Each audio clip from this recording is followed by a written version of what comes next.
마태복음의 이야기들 이렇게 우리가 읽어보면서 참 예수님께서 공생애를 사시면서 이미 많은 사람들에게 영향력을 미치고 그리고 예수님이 하셨던 그 많은 일들을 체험한 사람들이 실제로 병에서 나은 사람, 눈이 띄어져서 그래서 기적을 체험한 사람, 예수님께서 논쟁을 벌이시면서 그러면서 그 논쟁 속에서 예수님의 그 지혜와 그 예수님의 말씀하시는 그 말씀에 감동을 받은 사람들이 말하자면 직접 나아가서 예수님을 증언하고 또 복음의 증거자로 나서게 되는 거죠.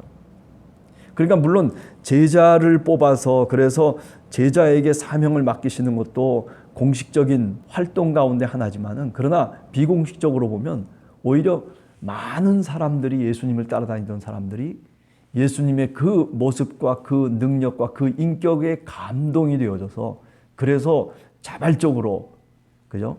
온 동네에 나가서 예수님 말씀을 전하고 예수님을 증언하는 그런 복음의 증거자들로 나서게 됐다라고 하는 겁니다.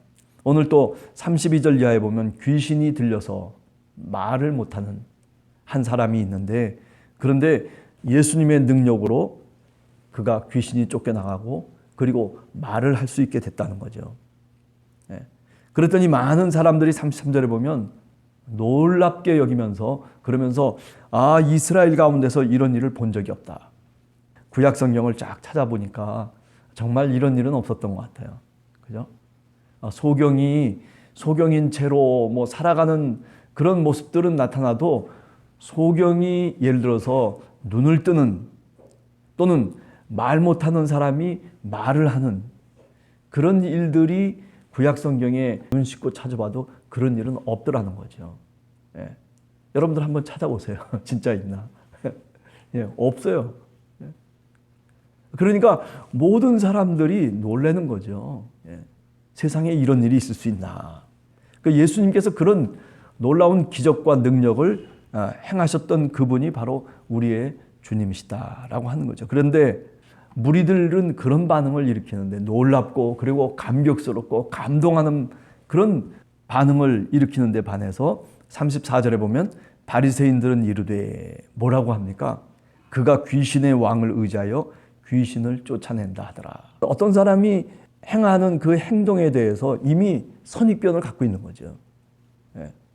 자신의 유익과 자신의 이해관계에 있어서 아무리 저 사람이 선한 일을 해도 그것이 내 이익과 상관되는 그런 어떤 관점에서 내가 손해를 본다면 그렇다면 가차없이 이런 얘기를 하는 거죠. 이게 인간의 속성이에요. 이 죄성이라고 얘기할 수 있겠죠. 그렇잖아요. 못 보던 사람을 고쳐주고 그리고 말 못하던 사람을 말을 하도록 하고 사람이 망가진 사람을 다시 일으켜 세우고 그리고 소망 있는 사람으로 예배하지 못하던 사람, 기도하지 못하던 사람을 기도하는 사람, 예배하는 사람으로 신앙인으로 만들었음에도 불구하고 그런데 신앙인이라고 자칭 얘기하는 바리새파 사람들은 이런 식으로 표현하고 있는 거예요. 우리가 신앙을 갖고 있는 성도로서 우리가 어떤 이런 모습들을 띄어서는 안 되겠다라고 하는 거죠. 우리가 사촌이 땅을 사면 배가 아프다고 그러잖아요. 내가 내 삶을 살아가면서 내 자존감이 무너져 버리면은 이런 식의 표현이 될 수밖에 없어요. 내가 하나님의 자녀다. 내가 못 살아도 내가 잘 살아도 또는 내가 지식이 있건 지식이 없건 간에 나는 하나님의 자녀라고 하는 그런 자존감을 갖고 신앙인들은 살아가야 돼요. 마귀가 제일 먼저 시험했던 것이 뭡니까? 예수님의 공생애를 앞두고 40일 금식하는 그 결단의 시간에 마귀가 들어와 가지고 예수님께 시험했던 게 뭐냐면 바로 네가 하나님의 아들이라면이라는 말이란 말이죠. 하나님의 자녀라고 하는 것. 하나님이 나를 사랑하시고 하나님이 내 여건과 환경과 내가 살아온 역사적인 배경이 어떻든 간에 상관하지 않으세요. 나는 하나님의 자녀예요. 저 사람이 대통령이 돼서 저 사람이 뭐 굉장한 부를 소유하고 있어서 저 사람은 무슨 뭐 집안을 좋은 집안에서 탄생해가지고 그래가지고 남부러울 것이 없이 살아가고 있는 사람을 보면서 아니에요. 나는 하나님으로부터 사랑을 받고 있는 사람이에요. 예. 누구도 하나님이 나에게 주시는 사랑을 방해할 사람이 아무도 없어요. 그래서 우리가 로마서 8장에 보면 사도 바울이 그 이야기를 하잖아요. 누가 우리를 하나님의 사랑으로부터 끊을 자가 있겠느냐는 거예요. 천사도 그렇게 못하고 어떤 죽음이라 할지라도 어떤 무엇이든지 우리를 하나님의 사랑으로부터 끊을 거는 아무것도 없다는 거죠. 예. 하나님의 자녀라고 하는 그런 자기 정체성이 분명하면 그러면 내 인생이 감사가 되는 거예요. 기도를 해도 늘 주님 앞에 감사하는 기도가 먼저 나올 수밖에 없는 거예요. 나는 하나님의 자녀입니다. 그런데 오늘 이 바리새파 사람들 보세요. 세상을 삐딱하게 보는 거죠. 그렇게 놀라운 일들이 벌어지고 그렇게 정말 우리가 찬양하고 기뻐해야 될 일인데 박수를 쳐주고 그리고 격려하고 이제 그렇게 나았으니 이제 너는 하나님의 자녀라고 그러면서 같이 얼싸안고 같이 함께 손을 잡고 나가야 되는데 그게 아니에요. 예? 귀신의 왕을 의지해서 귀신을 쫓아낸다. 그러니까 뭐예요? 귀신의 편에서 서 있는 자들, 다 병이 나은 사람들도 또는 눈이 떠진 사람들도 다 이런 식으로 표현해 버릴 거 아니겠어요? 예. 업신여기고 깔보고 얕보고 그죠? 갖고 있는 게 많이 있으면은 그걸 갖고서 말하자면 다른 사람을 업신여기는 이런 행동과 인격이라고 하는 것은 이게 정말 귀신 들린 사람의 얘기죠. 그러니까 제 눈에 있는 그죠? 들보는 보지 못하고 남의 눈에 있는 티끌을 갖고 논하는 사람들이란 말이죠. 이게 외식하는 자이고 이게 예수님이 말하자면 심하게 비난하고 있는 대상 중에 한 사람이 바로 이런 유의 사람들이죠. 신앙을 갖고 있으면 그만큼 인격적으로 겸손하고 신앙을 갖고 있으면 내가 하나님의 자녀라고 하는 그런 분명한 자존심을 갖고 있다면 그렇다면 남과 비교할 필요가 없어요. 나는 하나님의 사랑을 받고 있는 사람이에요. 그 어떤 무엇과도 바꿀 수 없는 거예요. 내가 아버지의 사랑을 받지 못하고 내가 또는 부모의 사랑을 받지 못하고 내가 형제의 사랑을 받지 못하고 살아왔어도 상관없어요. 아버지의 사랑, 하나님의 사랑에 비교할 것이 아닌 거예요. 하나님이 나를 사랑하신다라고 하는 그것으로부터 우리의 신앙은 사실은 출발하고 있는 거예요. 당신은 사랑받기 위해 태어난 사람, 당신의 삶 속에서 그 사랑 알고 있지요. 당신은 사랑받기 위해 태어난 사람. 그래요. 그 사랑을 어디서 우리가 경험할 수 있겠어요?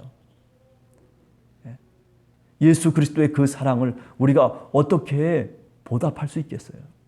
나 같은 사람을 주님의 백성 삼으시고 하나님의 자녀 삼으시고 나를 형제라 불러주시고 그를 나를 친구라 같이 대접해 주시는 그 하나님의 놀라운 사랑. 여러분 오늘 또 이 새벽에 그 사랑으로 하루를 시작하는 여러분들이 되시기를 간절히 소원합니다. 두 번째 35절 이하에 나오는 내용들이죠. 이제 추수 때가 가까이 왔다는 거예요. 이제 제자를 파송하는 데 앞서서 이제 서론적인 이야기죠. 그런데 35절을 읽어보면 어떻습니까?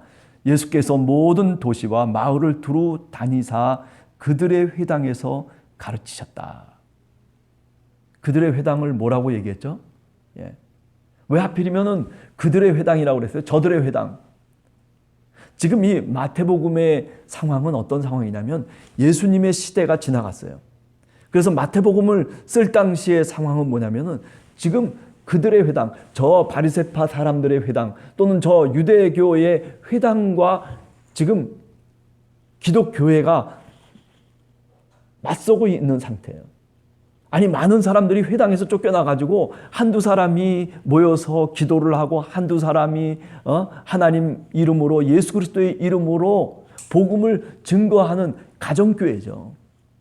조그만 교회의 모습을 갖고 있는 거예요. 쫓겨나가지고 어떻게 할 바를 몰라서, 그래서 유대교 집단에서 말하자면 쫓겨나온 사람이 어떻겠어요? 교회라고 하는 회당 속에 모여 있었는데, 그런데 다 바깥으로 나와서 이제 예배당이 없이 떠도는 거예요. 어느 가정에서 예배를 드리고, 또는 어느 길가에서 서로 모여가지고 같이 손을 붙잡고 눈물로써 기도하고 예배드리는 그 장면을 여러분들이 상상해 보셔야 돼요. 그들의 회당에서 가르치셨다. 네. 저들의 회당. 이거는 뭘 의미하는 거냐면, 저들의 회당이라고 하는 게 적대적인 관계로만 우리를 쫓겨냈기 때문에, 우리를 배척했기 때문에 저 원수 같은 놈들, 이렇게 얘기하는 것이 아니라 예수님이 그들의 회당에도 들어가셔서 가르치셨다는 거예요. 맞는 얘기죠. 예수님이 회당에 들어가셔서, 가버나움 회당에서 예수님이 가르치셨던 것 분명히 우리가 성경을 통해서 너무나도 많이 알고 있지 않습니까? 근데 마태복음의 교회는 예수님이 저들의 회당 속에 들어가셔서 주님의 복음을 예수 그리스도께서 가르치셨다라고 하는 그 말은 어떤 의미를 갖고 있냐면, 벌써 이 마태복음의 교회는 그럼에도 불구하고 사랑한다는 거예요. 나를 쫓아내고 나를 핍박하고, 그리고 오늘도 저 길거리 건너편에서 우리를 향해서 손가락질을 하고, 그리고 우리의 오른뺨을 때려내는 그런 일들을 하고 있는 저 회당의 모습이지만은, 그러나 주님이 그 속에도 들어가셔서 그들에게 복음을 증거하시고 그들을 가르치신다라고 하는 이 사랑의 정신, 이게 마태복음이 우리들에게 얘기하는 거예요. 그래서 제자들이 세상을 향해서 나갈 때 제일 먼저 갖고 나가야 되는 것은 뭐냐면, 야, 우리가 복음을 증거해 나갑니다. 구원의 영생의 복음을 들고 나가겠습니다라고 하는 그 구호가 중요한 게 아니에요. 뭐가 중요한 거예요? 지금 이 정신, 예수님이 가지셨던 사랑의 정신을 갖고 나가는 거예요. 아무리 우리를 어렵게 하고, 아무리 우리를 향해서 돌을 던지고, 아무리 우리에게 정직한 말을 하지 아니하고 비아냥거리고, 그리고 우리를 못살게 구는 말을 하며 우리를 괴롭히는 사람이라 손치더라도, 예수님은 그들에게도 가르치신다는, 그들에게도 사랑을 베푸시기를 원하신다는 거예요.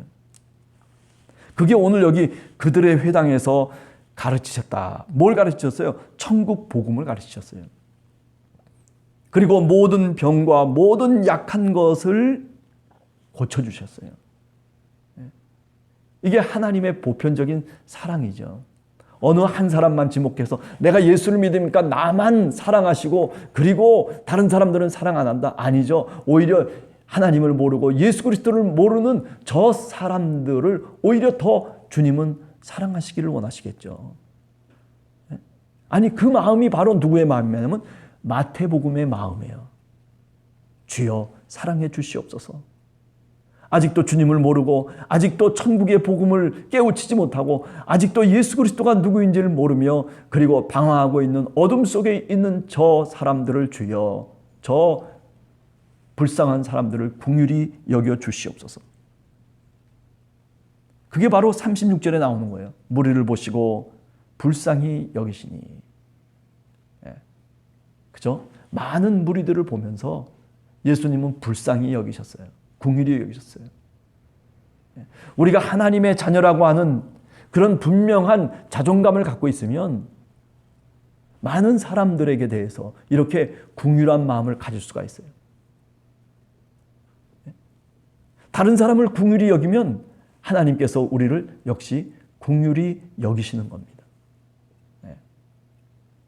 오늘 하루를 시작하면서 여러분, 많은 일들이 우리가 살아가는 삶의 자리 속에 일어나지만은, 그러나 이런 예수님이 지니셨던 이 마음을 여러분과 제가, 그저 빌립보서 2장 6절 이하에 나오는 그 말씀처럼, 너희는 이 마음을 품으라, 곧 그리스도 예수의 마음. 우리 모두가 그런 마음을 갖고 우리 옆에 있는 이웃을 한 번 더 바라보고, 나를 좀 짜증내게 하고 나를 좀 기분 나쁘게 하더라도 한 번쯤 우리가 그리스도의 마음을 갖고 그 사람을 다시 보게 되면 이 긍휼의 마음, 이 불쌍히 여기는 이 마음을 하나님이 우리에게 주시는 것이죠. 그런 사람들을 향해서 주님께서 말씀하시는 거예요. 그런 사람들이 추수의 일꾼이 될 수 있는 것이고 그런 사람들이 정말 기도할 수 있는 사람이 되는 것입니다. 네. 우리 함께하는 교회 성도들 한 사람 한 사람 오늘 이 새벽에 이런 마음 갖고 그리스도의 마음을 갖고 기도하며 오늘 하루도 출발하는 여러분과 제가 되기를 간절히 원합니다. 기도하겠습니다.